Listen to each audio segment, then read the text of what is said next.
Dana perdagangan saham di Bursa Efek Indonesia. Lantas bagaimana dengan pergerakannya di hari pertama ini? Sudah ada koresponden CNN Indonesia Sufiani Tanjung di Gedung Bursa Efek Indonesia. Selamat pagi Sufi, bagaimana kinerja hari perdana IHSG dan sentimen apa saja yang menopang pergerakan di hari pertama?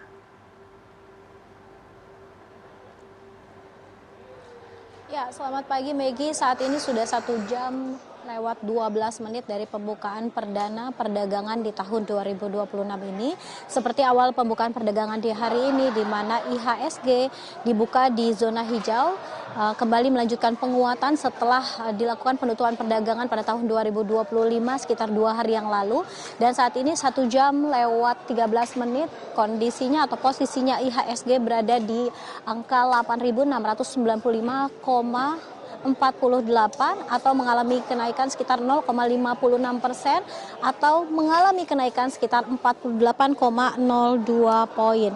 Nah, ini memang sudah diprediksi sebelumnya oleh banyak pihak bahwa mengingat penutupan kemarin IHSG, kemudian pasar obligasi dan juga nilai tukar rupiah sama-sama kompak melakukan pencatatan menguat di akhir tahun, maka memang sentimen ini menjadi salah satu sentimen positif yang mendorong pembukaan perdagangan di hari ini menjadi cukup kuat, berada di level yang nyaris sama sebenarnya di 8.600-an, di mana pada tahun ini memang sejumlah analis memperkirakan level perdagangan dari IHSG sendiri akan berada di rentang 8.600 hingga 9.000 rupiah. Kemudian juga sejumlah sentimen positif yang dinanti oleh para pelaku pasar adalah adanya rilis dari indeks PMI atau Purchasing Manufacturing Index yang akan dirilis pada hari ini.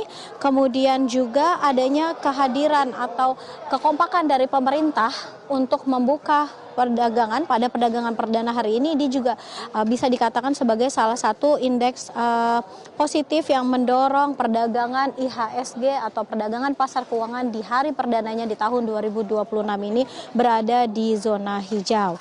Kemudian apalagi yang menjadi sentimen lain yang dikatakan menjadi sentimen positif adalah komitmen pemerintah terhadap penguatan pasar keuangan Indonesia di tahun baru ini. Bahkan Menteri Keuangan Purbaya Yudi Saidewa sendiri sempat mengatakan bahwa dari pemerintah sendiri menyebut tahun ini dengan sejumlah sentimen positif dari pelaku industri, kemudian adanya penguatan dari kebijakan pemerintah terkait dengan sektor keuangan bisa mendorong IHSG untuk mencapai target hingga 10.000 ke level 10.000. Tadi kami pihak media sempat menanyakan sejauh mana sesungguhnya Menteri Keuangan sendiri menyebut angka 10.000 ini akan bisa dicapai di bulan apa. Purbaya sendiri mengatakan secara positif bahkan 10.000 ini akan bisa dicapai, mungkin bisa lebih di tahun ini. Tentu saja kita masih sama-sama menunggu bagaimana nantinya kondisi pasar keuangan Indonesia. Kemudian dari sisi produksi, output manufaktur yang kembali berekspansi setelah sempat melemah selama 3 bulan sebelumnya di tahun 2025, juga adanya laju ekspansi produksi pada bulan November.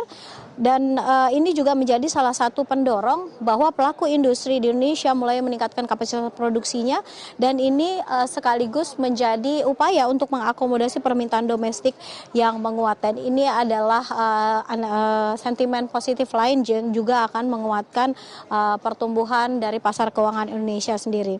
Sejauh ini pertumbuhan ekonomi Indonesia masih berada di level 5,04% pada kuartal ketiga di tahun 2025 lalu, dengan nilai inflasinya pada bulan November 2025 sebesar 2,72%. Dan pada kuartal pertama di tahun ini, di tahun 2026, tentu saja para pelaku industri kemudian pelaku pasar keuangan sendiri akan menunggu seperti apa kebijakan pemerintah nantinya untuk mempertahankan atau justru meningkatkan pertumbuhan ekonomi dari Indonesia dan juga menjaga inflasi. Ini akan menjadi sentimen positif yang akan terus mendorong pertumbuhan pasar keuangan di zona positif tentunya pada kuartal pertama di tahun 2026 ini. Maggie. Baik, kami akan terus memantau kinerja IHSG dari Bursa Efek Indonesia. Terima kasih Sufiani Tanjung atas informasinya dan selamat bertugas kembali.